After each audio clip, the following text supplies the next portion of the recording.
Hello cruel world, my name is Dr. Shaham Das. I'm a consultant forensic psychiatrist. I assess mentally disordered offenders for a living so that you don't have to. Today I'm going to answer some of your questions from the Tinterweb. Let's get started.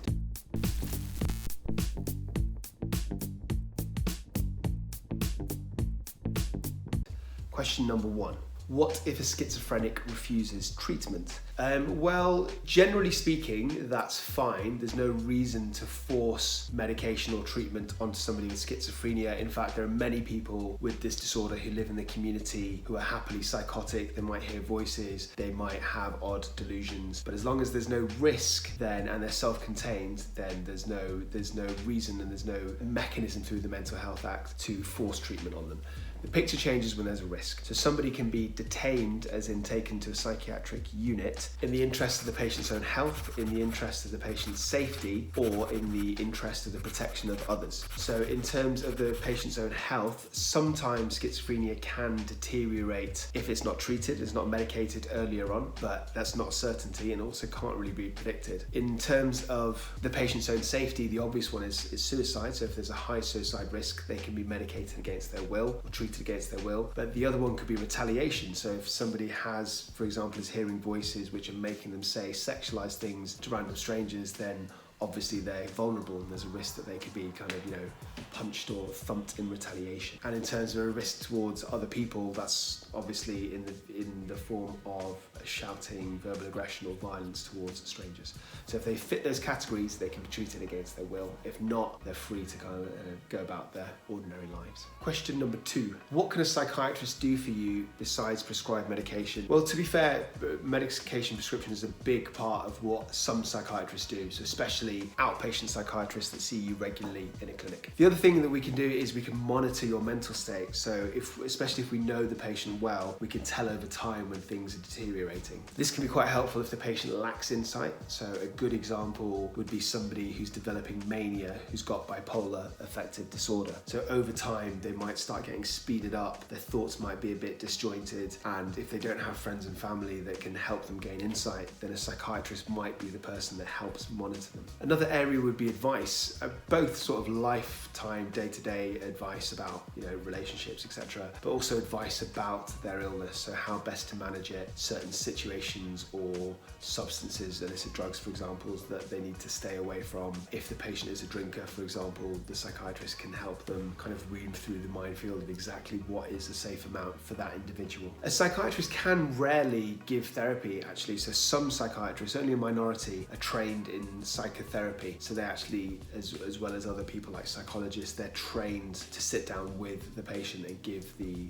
weekly therapy. But psychologists generally head up the multidisciplinary team. So if you need a social worker who might help you with benefits, who might help you with family issues or accommodation, or if you need an occupational therapist who might help you with developing education, going on courses, developing life skills, or if you need a psychologist that will help you with therapy, it's usually the psychiatrist that heads the team and makes the decision and kind of delegates tasks to the rest of the team. Question number 3, what is schizoid? So that's a good question. Schizoid has got nothing to do with schizophrenia. I know they sound similar, at least for one syllable, but they're completely distinct disorders. So schizophrenia is a mental illness which has periods of psychosis where the patient is out of touch with reality, usually in the form of hearing voices or suffering from delusions. Schizoid is more of a description of somebody's personality. So there is actually a schizoid personality disorder which has the following features: being kind of distant or cold or aloof, not really forming many close friendships, not having or being interested in romantic or sexual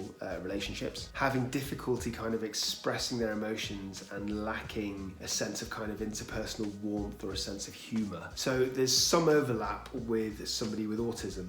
I'm not saying it's the same as autism, it's not. For example, autism has restrictive and repetitive interests, whereas a schizoid person doesn't, but there's a big overlap. So to summarize, somebody who is schizoid is kind of cold, aloof, a bit robotic, lacks kind of warmth, can be a bit sort of lifeless and not the life of soul of the party. In fact, the exact opposite of that. And just to add to that, somebody with a schizoid personality disorder generally struggles with functioning. So they might not be married, they might not have a family life. They can function at work as long as it's the kind of job that doesn't really involve having to sort of team build or get on with other people. Off the top of my head, I don't know, working in IT, no offense to any IT technicians, something like that. Okay, question number 4. Is narcissism a typical symptom of schizophrenia?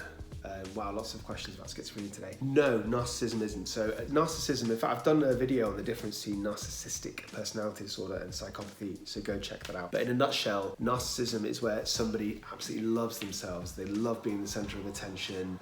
They only want to talk about themselves. They have very little empathy for other people. Schizophrenia is not that. Somebody with schizophrenia can be very paranoid, and they can also have delusions of reference. So they can believe falsely that things that are neutral are about them. So they might hear a newspaper story or hear something on the radio or see a sign and think it's a message to them, but it's usually not complimentary, it's usually quite threatening, and it's not them wanting to be a center of attention. And I think that's the key point. It's their paranoia making them believe that things are going on around them and they're out of touch with reality. Whereas a narcissistic person, they might have their own warped reality, but they're still in touch with reality. They're not experiencing voices or delusions, but everything is about them. So two very different concepts, even though they both are quite sort of introspective and internal. Okay, I hope that answers your questions for today. I hope that was informative and helpful. Please subscribe to my channel. Check out all my other videos. I do lots of different videos on a whole range of mental health topics, some to do with offending and violence, some like this one that have nothing to do with that. Until next time, take care of yourself, stay euthymic, and please remember,